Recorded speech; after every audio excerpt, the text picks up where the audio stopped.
Welcome to the Pregnant Bitches podcast. I'm Jessie. And I'm Amanda. And we're just a couple pregnant bitches navigating motherhood together. Welcome back to the Pregnant Bitches podcast. This is going to be a fun episode. Someone asked a question during our Q&A and they said, can you have an episode about the first week at home with a baby and what to expect? Yes. I thought that was like really smart because that was one of the biggest mind fucks ever. Like you have the baby, you're 9 months growing it, you have the baby, and then it's like, and then you bring it home and you're just like, what the fuck am I supposed to do? Unless you've been listening to our podcast, then I feel like you might know. You're very prepared if you've started from the beginning. But if you have not started from the beginning, and this is a stage that you are in. Yes. Or about to be in. So like we talk a lot about like what labor and delivery is going to be like, what to expect. We could even do another episode on that whole process. But then it's like basically the baby comes out of your vagina. Yes. And then, or your belly. C-section. Oh, right. Okay. I was like, what? Yeah, obviously it's in coming the belly. up on your belly. So the first thing is that they basically put the baby on the chest. That whole thing happens. They'll do the tests. Ideally, everything's fine, so whatever. And then they're going to move you from your delivery room to your, what's it called? I don't know what the other room is. The other room? They're moving you to the other room, recovery. Recovery room. That's a good They're word. bringing you to the recovery room. So on a wheelchair, if you've had an epidural. No, I was in the bed. That's so nice of them. Was I? They like, okay, with Arlo, whatever. We're not going to talk. This is like healthy pregnancy. I just want like this episode is healthy pregnancy, no NICU stays, just part 1 to part 2. I got rolled in by a wheelchair. I have pictures. I don't remember. So they took me off the bed in the wheelchair. I probably did that too. I don't think they What they do with the baby? In my arms? In your arms. Yeah, I held him in my arms and then we went up and then they transfer you to your bed. Okay. Because I think you're still frozen. Not fully, but I feel like you're still frozen where they're like, you shouldn't walk yet. Yeah, you can't. But then they also like, if you've had an epidural, like you've had a catheter in this whole time. Meaning like you're not out and peeing. Right. So they also have to take the catheter out and then they have to like monitor your peeing situation because you have to like pee by yourself.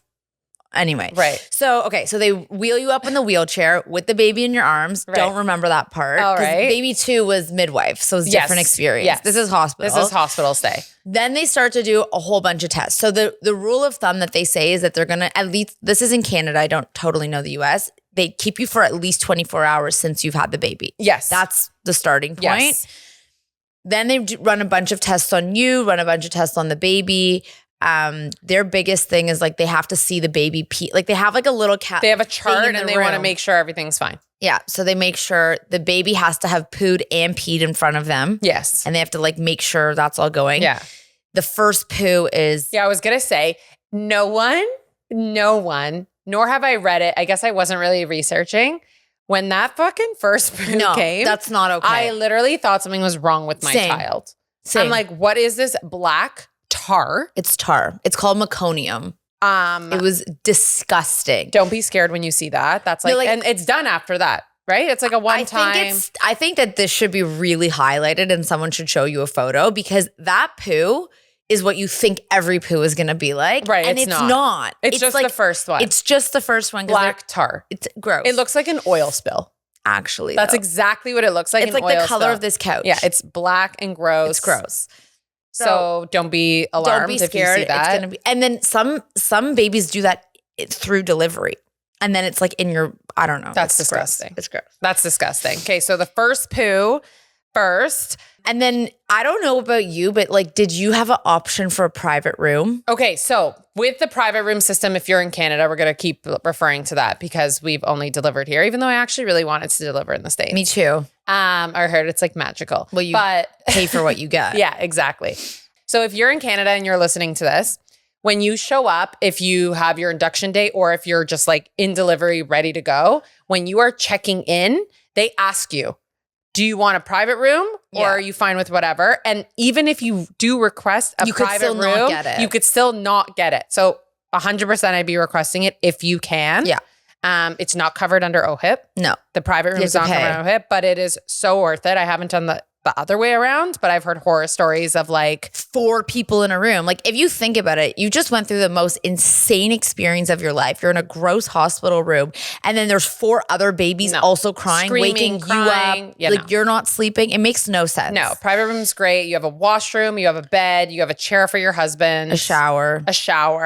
Yeah. Like I didn't even know what the room looked like before I gave birth. No, but it's like a basic room. It was totally fine. But then you have to be careful. So like I delivered at like 5:45 p.m. So technically I only had to stay till 5:45 p.m. the next day. And they could have released me at 6. So, but they were like, no, you can't leave yet. Like somebody else has to see you. Somebody else has to see you. Right. Why? They charged me a second night. Wow. $400 per night. Well, they will not release you unless all your tests are done. But they and the were baby's done. tests. And they were like, they pushed, you know what I mean? Because Like, they want to charge you more. Yeah. That's so rude. Rude. Anyways, so I got, and then Calculate the hours that you're there. But like the next morning, it was weird because they like were taking so long to release me. And like the next morning, I like had my suitcase at the door. I was like, I am leaving. Right. You need to release me. I am done at this hospital. Release I me. am done. I'm not under jail. I've been here for 2 days. I need to go now. Yeah. And they're like, well, so then the other thing that they do is that they come and do like the whole breastfeeding thing. So they will send a lactation consultant to your room. That's nice, which is nice. Which is good. But to be honest, I don't think that they were that knowledgeable. Like I've gone to like the lactation consultants afterwards and like the ones through the midwives, they're better. They're way better, like way more knowledgeable. Like because you're not paying. You're not paying. This is government sending you lactation So like, consultants. yes, okay, she came and like shoved my boob in the baby's mouth, which was also quite shocking. To kind of like right away be like, boop. Like you just had a baby. You've never done this before in your life. The first time. Yeah, I know. This random chick comes in and just took my boob and shoved it in my baby's mouth. Yeah. And I was like, oh, okay. Okay, here we go. And like after having had children now, multiple people. The second time you just did it yourself. Isn't that crazy? Like you just like, I remember taking ACE and just doing it. Like no one told me to do it. I kind of just like. You knew. Did it. But I think it's a bit traumatizing to do that to somebody. 1,000%. Like, I don't think it has to be so aggressive though. If you didn't know. Like if you called me before and you're like, Amanda, this is what happens. Yes. Then you deliver the baby. Then they put the baby on you. Then they run the tests. And then they will take your baby and put it on your boob. You've been like, okay, I'm expecting that. Right. And not just shoving it. A little kid's face in your. And they're like touching you and poking you and pushing on your belly and making sure this. And I was just like, oh my God, nobody told me this whole process. Nothing. They really should give you a pamphlet. They should give you a pamphlet. While you're going from the bottom to the delivery to the recovery room, you should have a pamphlet. This is what you're going to expect in the next 24 hours. That's what it is. This is what to expect in the next 24 hours. Kids poo, latching the baby to your boob, if that's what you choose to do. If you choose to bottle feed, I don't know if anyone helps you. But they push breastfeeding. Yes, they push. Yeah. And you just like deliver, your hormones are everywhere. Like if that is not something you want to be doing, you just say it. I know. And tell them to fuck off. They're very pushy. Honestly, tell them to fuck off. They're very pushy. But they're very pushy on clearly sticking the kid on your tit. And then I would say that they also don't do a good job of explaining like what's going to be there. Like they had pads for me. They had diapers for the kids. They had the squeeze bottle. Everything. They had so many things. And I was like, wow, I just bought all this stuff for no reason. Like I was stressed. No, but their squeeze bottle sucks. I know it's gross. But the sitz bath they gave me and I took it. First pregnancy and then they were broke and I never got it the second time. Oh, they ran out of money. I did not. Everyone stole them. I brought my sitz bath from the first time when I took it from the hospital. Also, like, you should be taking it. Like, that's so unsanitary to be, like, sharing a sitz bath with other people. But I did with my friends. I honestly think that we should make a pamphlet and sell it to the hospitals. Honestly.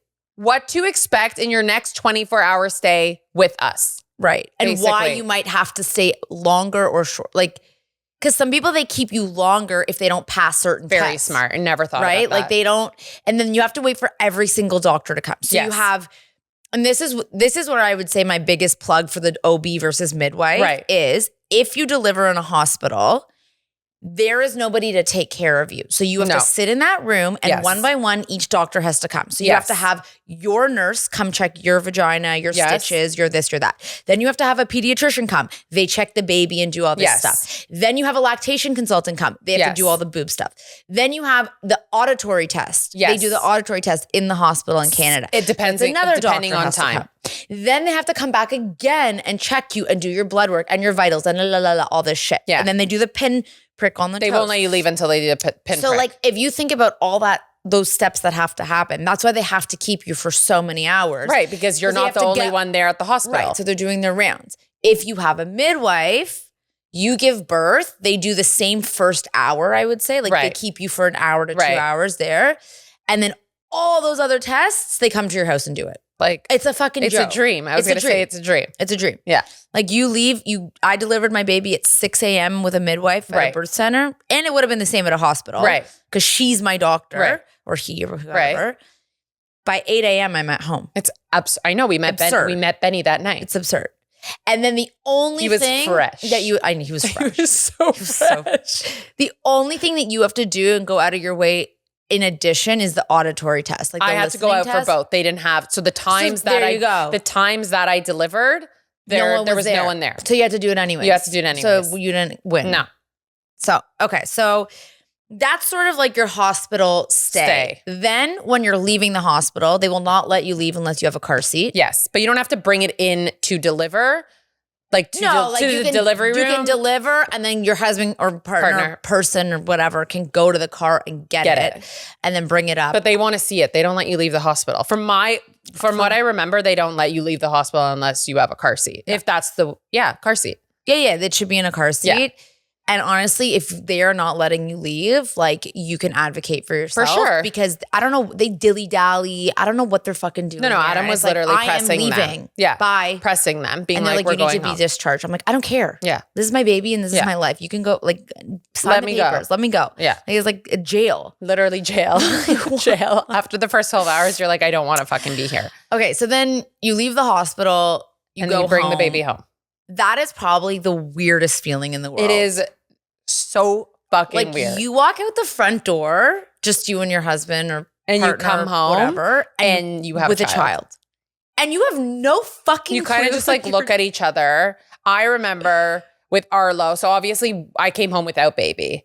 But yeah, that's crazy. But 5 days later when I came home with baby, I remember Adam calling his dad, being like, so are you gonna like meet us there? Like are you gonna meet us at the condo that we were help us? Like help us. And he kind of just like was there and like we walked in and like I just that's like it's so funny. I didn't think about it till this moment. And we kind of just like looked at each other, like the three of us, and we're like, what now? It's like you don't know like what are we doing? Like actually thank God if you have family around, because our family was like a revolving door of people. We gave birth in the summer, so it was like a little better because you could sit outside and stuff with the baby and it was just like pass the hot potato around. But like I had no fucking clue what I was doing. Zero. You're literally sitting there. This thing is just like there. We're like staring at everyone you. Wants to hold it, which is like great. But then you're also like, okay, I have to feed it now. When do I feed it? How often do I feed it?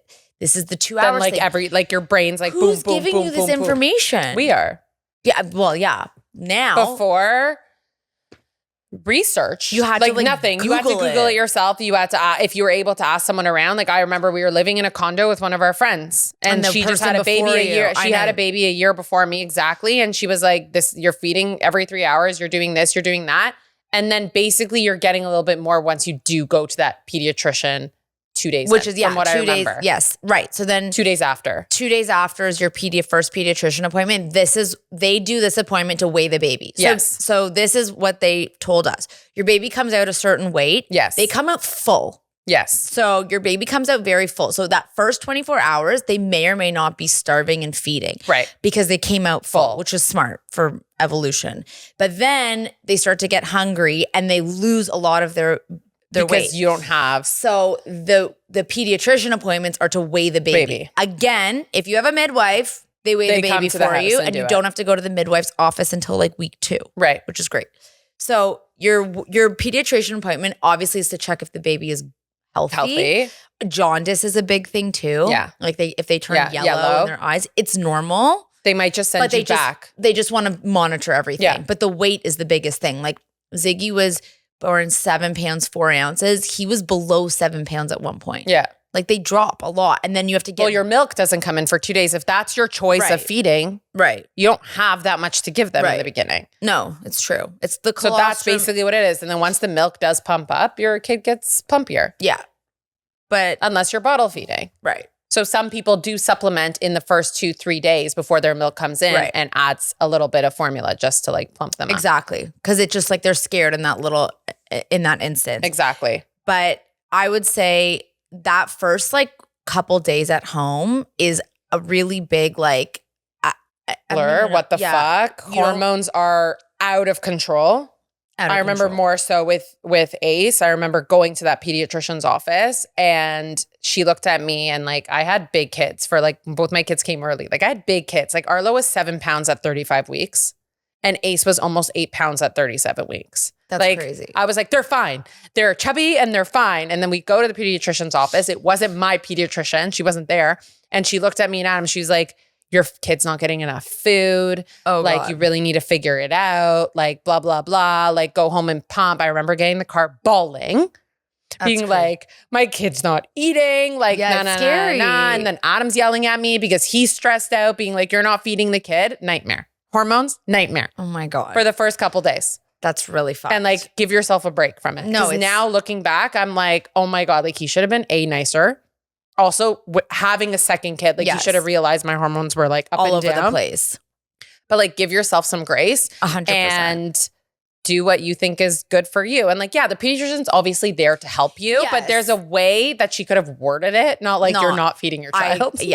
I also think that like the pediatrician is the only person in those first 2 weeks that you go to that's like somewhat of a professional to talk to. Like that's why you ask them all these questions, even though they don't actually like, it's not their job to tell you to feed your baby every 2 hours. But they're there to tell you that. But they do it because like who else is fucking telling you this? Right. Nobody. I never really thought about it. No, literally nobody tells you anything. I said my girlfriend told me what to do. And then I guess then we had our group chat. Yeah. And then we started telling each other like what to do.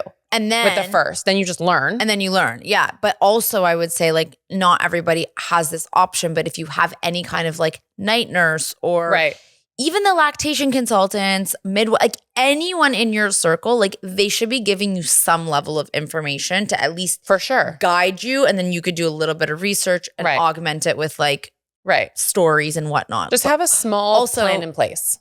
Also, you can ask us questions. I literally had a full Instagram convo with someone the other day telling her a whole schedule. Literally. She's like, this was so helpful. I'm like, I'm down. Yeah, you can ask us anytime. We've done it.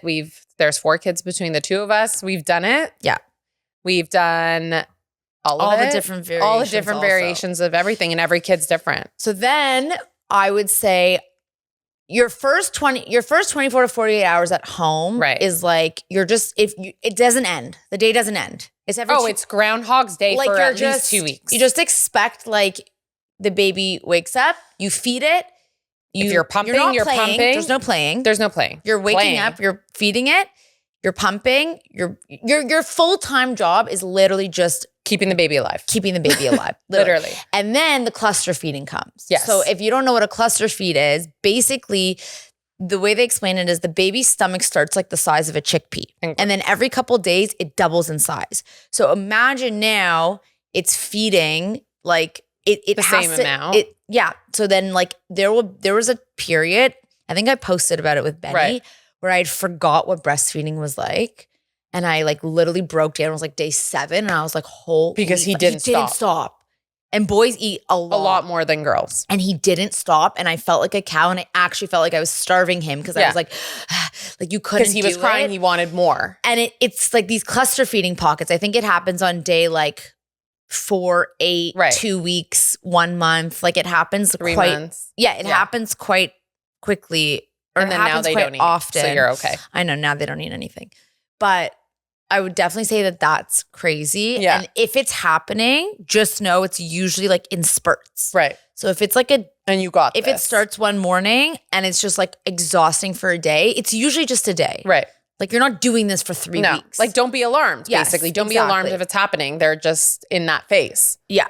That's a good tip, Jess. Forgot about that. Okay. Then we got, these are some now Q&A questions because I wrote them let's down do because it. I wanted to do it. So they're asking, what is the best sleep schedule for mom and dad with a newborn?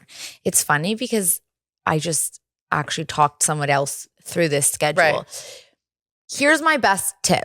You guys should take shifts. Yeah, I was up because you have to, Right. especially if you have no help. If you can have help during the daytime, take a nap then. Right. Because like that's when people are going to be willing to. No one's coming to your house at 2 a.m. No. But someone will come at 2 in the afternoon And let you like and watch go the have a nap. baby, Yeah. and you can go have a nap. 1000%. Once your schedule gets a little bit more in tune, I would suggest you let your husband or partner, the non-breastfeeding person, Right. feeds the baby at like 9 or 10 o'clock at night. And then let them you go to sleep. pump at that time and you go to bed. Then you wake up at 2 a.m. and you do that feed or whatever it is. And the next one. And then at 7 a.m., you pump again and your husband does that feed before he goes to work. Right. And that way you have like 2 stretches of sleeping, sleep if you're able to do that. if you're able to do that. That's probably more like week 4 onwards Right. when you have a bit more of in like the a beginning, routine. if you don't have help, the baby's sleeping right beside you. Yes. And you're just putting it on the boob and off the boob and on the boob. To be honest, because if you're the one breastfeeding and you're actually physically breastfeeding, There's nothing that your husband you can do. There's nothing your husband can do unless you're willing to pump. Right. And if you're willing to pump, I would suggest doing a pumped feed between like Right. while you're sleeping. Right. So that No, it you makes have sense. a longer stretch. At least get 4 hours in. Yeah. Like if the baby has to eat at 8 p.m. Ooh. I know it's crazy. It's I have like stressing you out. PTSD. It actually stresses me out. That beginning is really, really Like if the baby hard. eats at 8, 10, and midnight, Right. then feed a formula at 10, pump milk at 10, you feed at 8, Right. go to bed and wake up at midnight. Right. Try something like that, Right. whatever the timing is. And like we're laughing about it now. I was actually just talking to someone yesterday and she's like, the newborn stage is the easiest stage. But when it's your first It's not. one and you don't know any other thing, No, it very is the hardest challenging. thing It's very in the challenging. entire world. Yeah. But you're going to get through it. Yeah. That's my biggest thing. You're going to get through it. And then you're going to miss those days. I think the real fuck me up moment with my first was when he had like a DEFCON 5 cry and we didn't like Know we how to looked help at him. each other and I was like, I don't know what to do. He's like, I don't know what to do. Like we'd never dealt with that before Right. and there's nobody to call. and you're trying everything. There's no one to call. They don't know what to tell you. They have no solution. Is there a wet diaper, hungry? I think it You was could be cold, like colicky. was- It could be pain. I think it was the overtiredness. Right. And like we didn't know the like That you sleep had to. schedules and whatever. Like truth be told, like in the first couple weeks, whatever you do, just like you just You're feed surviving. and sleep, feed and sleep. You're feed and sleep. surviving. You're surviving. That's the perfect word. You're actually just Yeah. surviving. And truthfully, like it's annoying that there's not a system that you could like type in your No. situation to and it could spit you out like No. a solution. Like what to do. But you I got know. it. We all do get through it, Yeah. if that makes sense. And Yeah. everyone has different stories, and every breastfeeding and every newborn that you bring home is a completely different journey. 100%. And you got this. Yeah. You got this. Someone else said, how do you deal with sleep deprivation in the newborn stage? You just do. I think Coffee? it's a little bit coffee, it's a little bit adrenaline. Like I said, get daytime support. Yeah. Obviously nighttime support is great. Like Yeah. if you can get a night nurse, like obviously amazing. If you can't get a night nurse, you can get day help Yeah.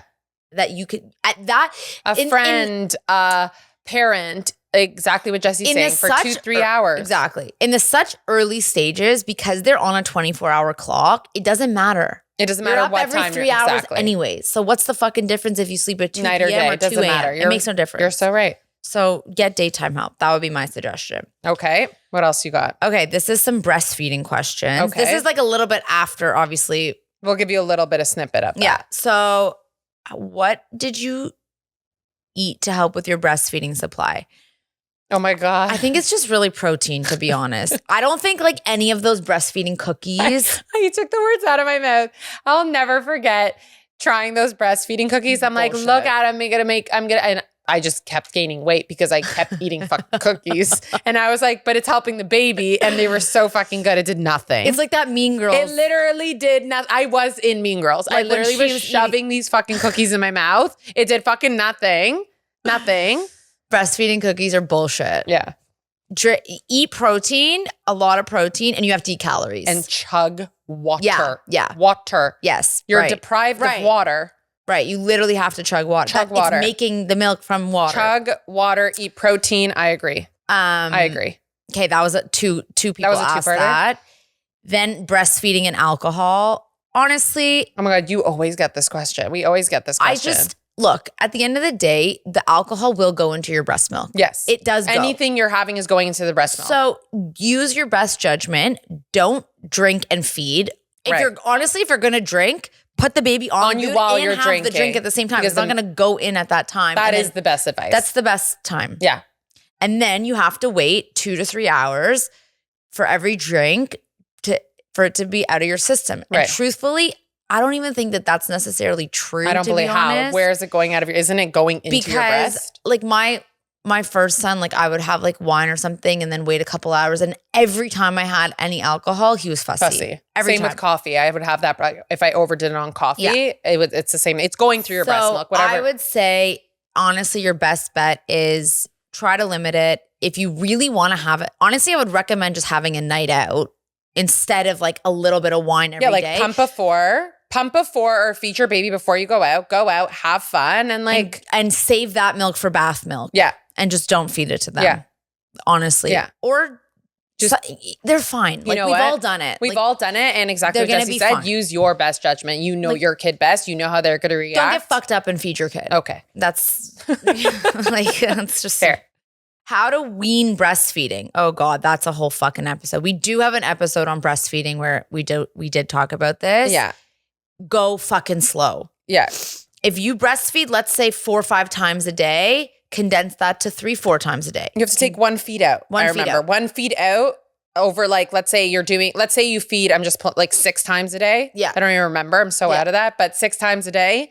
Then like the next day go down to 5 times a day. And then the next day again, 5 times a day. And then slowly go down 4, 3, slowly wean. It should take you a month to stop. And you can add Cabbage. cabbage. Amanda literally put cabbage in her Both boobs. kids. Both Did kids. it work? Yeah, it worked.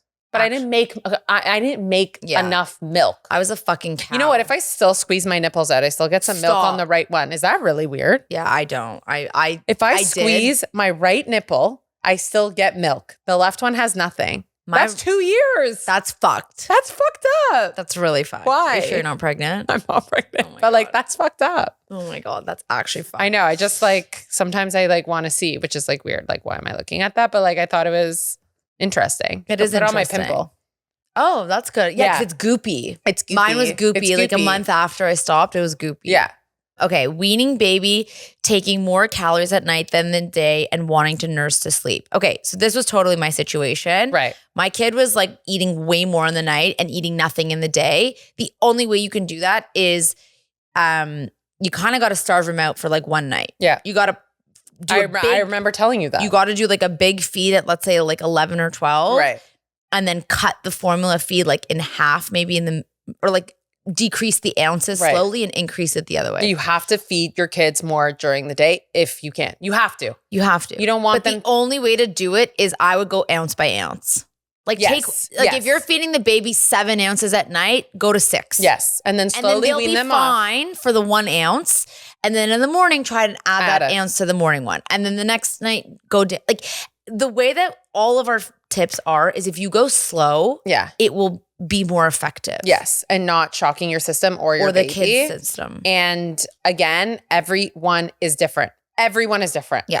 And this whole thing of wanting to nurse to sleep, it's very natural. I was gonna say- I'm sorry. Like people tell you that it's like, sleep coaches will say, don't feed to sleep. Like Right. you don't want to create a bad habit. I nursed my kid to sleep till he was 11 months. Right. They I want still do mommy. it. You still do it. Not with my boob, but like No, every they want mommy. single night, I have a bottle in his mouth. Yeah, we He still falls do it. asleep. Yeah. He cuddles on me and he goes to bed. Yeah. And my kid now sleeps. This is a whole coming to circle with the sleep. Penny now sleeps. He was nursing to sleep. He was waking up in the middle of the night. I feed him to sleep. He falls asleep on me. And I then- rock him to sleep and he sleeps the whole night. There you go. There's no bad sleep habits. He's perfectly fine. There you go. And I think kids just like comfort. They do. Maybe We like comfort. Right. We like comfort. Right. I like when my husband's home and I get to sleep with him. When he's out of town, I go sleep with Arlo. I Right. need some comfort. Right. So this is your public service announcement to not be weirded or not like get scared No. to comfort your kid. No, comfort your kid. Use your boobs. That's what they were meant for. Literally. They're like pillows. Yeah, they are like it's pillows. And soothing. then they get saggy. And then you got to find bras. But Yeah. Well, we're on a broad journey. we're on a They're, broad like, journey. really- I tried this Skims bra. I'll let you guys know how Looks it's going. good. Your boobs look They're great. like still a little saggy, but well, like, can't you just tighten the top? but then I don't like to be like constricted. Yeah. So like, know. yes, I'm sure if I tightened it a little bit, it would go up. right? Yes, they would. Or just get pregnant again and they'll get big. No, I don't want them to get big. God, I'm gonna have no boobs left. Right. Okay, this is the last one. The favorite formula. I'm deciding to formula feed and not pump and breastfeed. So great decision. Question. I like Kendamil.